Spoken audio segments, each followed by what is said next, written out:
Esselamu Aleyküm və Rəhmətullahi və Bərəkatuhu. Əziz və dəyərli müsəlmanlar, dəyərli bacı və qardaşlarım, dəyərli dinləyicilər, ilk öncə özümə, sonrasında hər birinizə uca və böyük olan Rəbbimizdən haqq təqvası ilə qorxmağı nəsihət edirəm. Həqiqətən də Allah Subhanahu va Taala mübarək kitabında buyurur ki, sizin ən hörmətliniz Allahın dərgahında Allahda ən çox qorxanınızdır, yəni təqvalılarınızdır. Uca və böyük olan Rəbbimizdən qorxmaq, Allah Taala'nın üzərimizdə olan əmrlərini yerinə yetirmək, nəyi ki bizlərə qadağa edibsə, nədən ki çəkinməyə əmr edibsə, o şeylərdən uzaq durmaqla bu sifəti qazanmaq olar. Yəni təqvalı olmaq olar. Quran inkarçıları, din düşmənləri barəsində olan 81-ci videomuzdur. Hər zaman olduğu kimi paylaşmağı, bölüşməyi yaddan çıxarmayın dəyərli dinləyicilər. Nə qədər çox insanlar bu videolardan xəbərdar olarsa, bir o qədər də bu dırnaq arası şarlatanları, bu ilahiyçiləri, bu yalancıları, din və İslam adı altında, Quran sevgisi adı altında insanları deizmə, ateizmə sürükləyənləri tanımış və onların yalanlarından, hilələrindən agah olmuş olarsınız. Deməli, videomuzda bu insan həqiqətən də həyası abırı olmayan bir insandır, bir məxluqdur. Yəni, insanın insan da deməyə buna dili gəlmir. Çünki həqiqətən də insan, yəni olan bir kəs, yəni barəsində çəkdiyimiz bu qədər videolardan sonra ən azı insan tövbə edib ayrılmalıydı. Ki, mən hara gedirəm, mən nə edirəm? Bizdə bir söz var, deyir, papağı qoy qabağa fikrə, ya papağı qoy qabağa fikrə. Bunda papaq yoxdur, deyənə fikirləşməyə də bir şey yoxdur. Nədən fikirləşdim? Məqsədi budur. İnsanın məqsədi budur. Ona görə Allah Resulü sallallahu aleyhi ve sellem buyurur ki, insanların peyğəmbərlikdən öyrəndikləri ilk məsələ həyadır. Əgər insanın həyası yoxdursa, insan istədiyini edəcək, istədiyini danışacaq. İnsan Allahın dinindən, dininin adından, Allahın kitabından və Peyğəmbər sallallahu aleyhi ve sellem adından istəyir, yalandan danışır. Dinləyin, baxın, qardaşlarım, görün nə deyir. Nəyə görə? Cümə xütbəsində və yaxud ümumiyyətlə dua eləməyə gedəndə, mən də məscidə gedəndə, mən gedirəm qadınlar tərəfinə. Nəyə görə bir yerdə olmaz? Amma bu günlərin bu qaydaları qoyanlar Məkkədə bunu qoyamayıbdılar. Daha doğrusu Kəbədə qoyamayıbdılar. Eşitdiniz dəyərli dinləyicilər? Xanım sual verir ki, bəs nə üçün mən məscidə gedəndə, dua etmək istəyəndə qadınlar tərəfə gedirəm? Bu niyə görə belədir? Və deyir ki, cavabında, yəni bu qaydanı qoyanlar niyə görə deyir, bunu Məkkədə eləyə bilmirlər. Yəni Məkkədə qadın kişi qarışırdı da, yəni hamısı. Kim nə istəyir onu da eləyir. Dinləyin. Məsələn, mən cüməyə getdim, Kəbədə olanda. Orada bir yerdədir. Necə olur? Cümə namazını qılmaq istədiyim vaxtda ətrafımızdakı insanlara baxmadıqda cümədə namaz qılırıq. Bir də baxdım ki, sağımdakı da qadın, solumdakı da qadın. Necə oldu? Yəni heç mən qadın olub olmadığını bilməmişim. O fikirdə də olmamışım. Yəni heç bilmirdim də elə qılınır ya qılınmır. Çünki vaxt oldu, baxdıq mümkün deyil. Həmin vaxtda elə qıldıq. Yəni o zaman orada buna icazə verirsən, başqa yerdə niyə icazə vermirsən? Yalansa Allah sənə dilini qurutsun. Yalansa Allah Subhanahu taala sənin dilini qurutsun. Əgər mərdliyin çatırsa denən amin.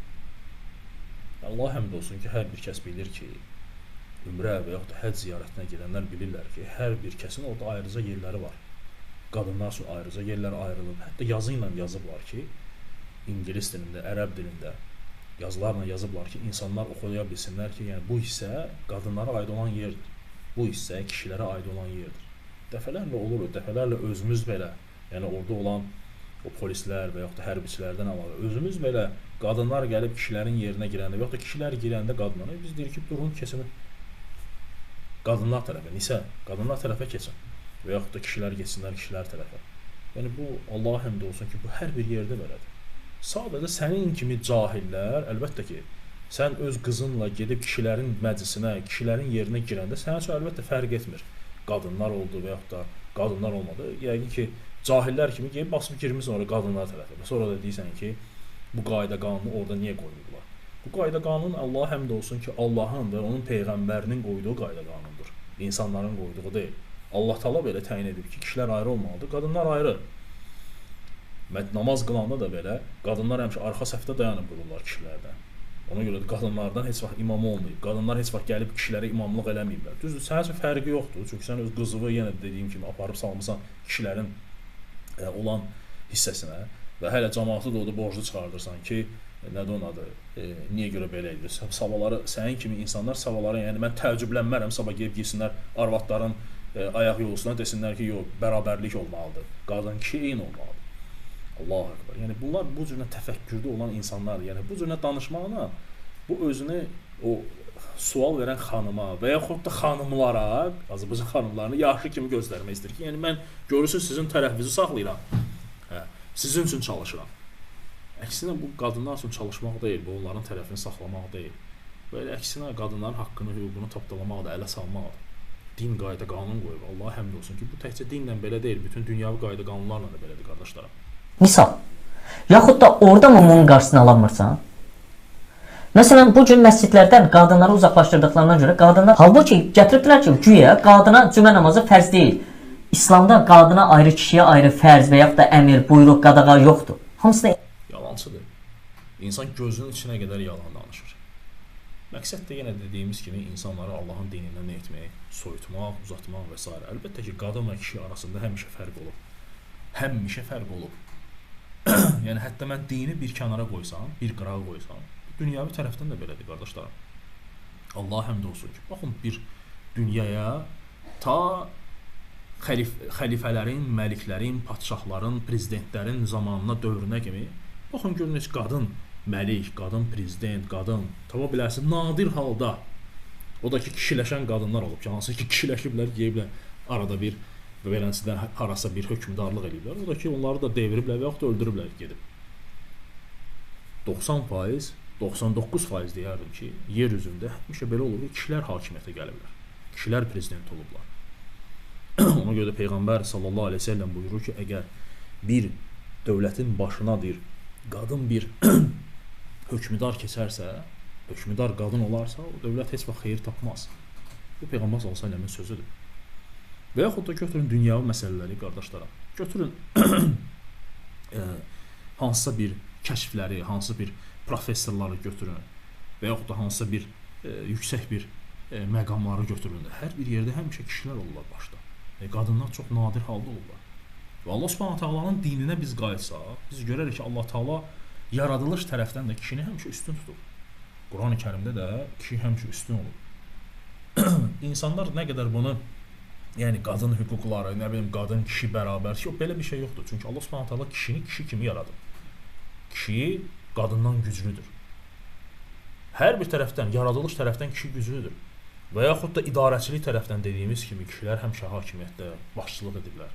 Və yaxud da nəfəqə xərcləmək tərəfdən kişilər həmişə xərcləyiblər qadınlar üçün. Qadınlara baxıblar, geyindiriblər, yedizdiriblər, içizdiriblər. Yəni görməzsiniz ki, hansısa bir qadın gəlsin kişiyə baxsın. Kişi otursun evdə, bu gəlsin işləsin, ona baxsın. Belə bir nadir halda olur. O da ki, kişiləşən qadınlar da, hansısa ki, tək-tükdür, kişiləşiblər. Yəni əli pula çatandan sonra ərini saymayan qadınlardır. Yəni beləncə adamlar var. Yəni, onları saymıram. Və yaxud da Peyğəmbər sallallahu əleyhi və səlləmin biz sünnətinə baxsa, ibadətlər məsələsindən qadınlar ayın müəyyən vaxtlarında ibadət etmirlər. Nə oruç tuturlar, nə namaz qılırlar. Hansı ki, heyz dövrüdür ki, o vaxt onlara qadağandır və yaxud da doğuşdan sonra gələn nifas qanıdır ki, 40 gün onlar ibadət etmirlər. Allah Subhanahu taala qadağan edib, Peyğəmbər sallallahu əleyhi və səlləm qadağan edib onlara. Yəni bu və yaxud da cümə kişilərə vacibdir, qadınlara vacib deyil. Və yaxud da geyim məsələsində Allah Subhanahu taala qadınlara əmr edib ki, başından dırnağına kimi üz və əl müstəsna olmaqla övrətdir qadın. Hər yeri bağlı olmalı. Amma kişilərdə belə deyil. Ona görə də Allah Subhanahu taala hər bir tərəfdən kişini fərqləndirib, qadından üstün edib. Allah həmd olsun. Yəni beləncə insanların boş-boş, həyasızcasına danışmağına fikir verməyin. Onların danışdığı boş bir şeylər cəfəngiyatdır.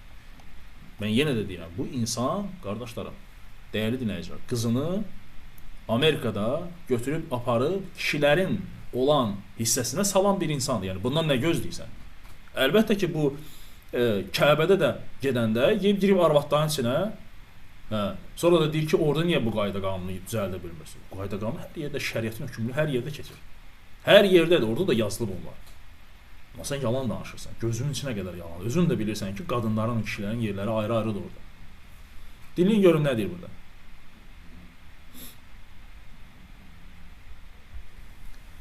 O yeni situasiyanla qarşılaşdıq. Və mən orada qızıma dediyim bir söz oldu. Dedim ki, Məryəm, Marsa da getsəm, Yupiterə də köçsək. İnsanlar sadəcə beyinlərinin içindəki bu anlayış dəyişməyənə qədər o insanlardan nəsə nəticə gözləmə. Sən doğru bildiyini öyrən, ona görə qərarını ver və Allah yolunda doğru insan ol. İnsanlara da faydalı bir şəxsiyyət ol. Bəlkə sən elə beyninin içindəkini dəyişəsən. Niyə insanları dəyişməyə çalışırsan? Sözü bir dəfə o papağı qoymuşsan bir qabağıma bir fikirləşmisən. Ki bəlkə elə mən öz beynimin içindəkiləri bir dəyişim. Bir oturum düşünüm, bir oxuyum, bir gedim bir oturum bir bilənlərlə oturum söhbət edim ki, ki mən belə edirəm də, bu düz edirəm, səhv edirəm. Yəni niyə sən cəmaatı qınayırsan ki, dəyişsinlər?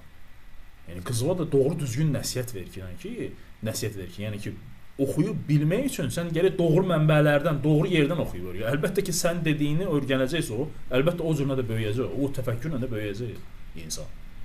Məscidlərdə kişilərlə qadınların yeri ayrıdır və bir yerdə olmazmı? Çox maraqlı bir sualdır. Məsəl üçün cümə xutbəsində. Baxın, bizdə üzr istəyirəm, yadıma gəlmədi. Deməli orada ən böyük bir məscidə getdik. Bir neçə mərtəbəli məscid idi. Ora gedəndə gəldilər ki, bəs dedim qızım, orada qadınlar bölməsi var. İstəyirsən ora keç, dedim mən burada oturmaq istəyirəm, ümumi bir zalda. Orada da kişilər olan yerdir. Təbii ki, axşam namazın vaxtı idi. Oturanda biz namaz qılanda dedi ki, mən burada otururum, dedim problem yoxdur. Namazı qıldıq. Ondan sonra namazdan sonra bəziləri özləri üçün zikr eləyir, bəziləri söhbət eləyir. Mən qızımın yanına gələndə və bizə bir sürücü vermişdi dostlarım. Atlantadaydıq. Deməli, həmin o gəldiyi, oturduq söhbət eləyəndə bir nəfər yaxınlaşdı ki, bəs qızıma ki, bəs siz qadınlar bölümünə keç. Qızım çağırdı ki, qadınlar bölümünə bax. Dedi, ora stulları düzmüsünüz? Bax, balaca yer qalıb. Mən oranı istəmirəm, burada otururam. Bu iş nə demədi, getdi. Başqa biri gəldi yenə. Dedi ki, onlar başınızı örtəsiniz, saçınızı. Bu da dedi, mən kapüşon örtmüşəm də, kifayət eləmirmi? Qaldı, bu da heç nə demədi, keçdi. Yəni, əslinə qalsa, qardaşlarım, yəni, bu insanda abır həya olmadığına görə çıxır bu şeyləri, belə şeyləri danışır. Əslinə qalsa, müsəlman bir kimsə belə şeyləri heç vaxt danışmaz. Müsəlman bir kimsə belə bir şeyləri özünə bir ar bilər. Utanc bir yeri bilər ki, qızım mən ola orada, ata ola, qızım orada danışır ki, cəmaata ağıl verir ki, mən başımı bağlamıram, elə kapşonkamı örtmüşəm, kifayətdir, nə siz mənə, əl sökündə burada oturmaq istəyirəm. Əslinə qalsa, müsəlman bir kişi, qadınlar deyəcək ki, keç o tərəfə, və yaxud da başı bağla, keç o tərəfə, və yaxud da çöldə gözlə. Bu şəriətin əmr etdiyi qaydadır. Allah həmd olsun. Dünyəvi məsələlərdə də belədir. Qardaşlarım, kişilərlə qadınlar həmişə ayrı-ayrı olurlar. Həmişə ayrı-ayrı olurlar. Kişi ilə qadın hamamı biridir bir.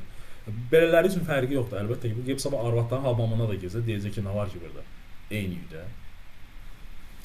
Allah Subhanahu taala belələrin şərrindən qorusun bizləri. Allah'a əmanət olun. Əssalamu alaykum və rəhmətullah və bərəkətuh.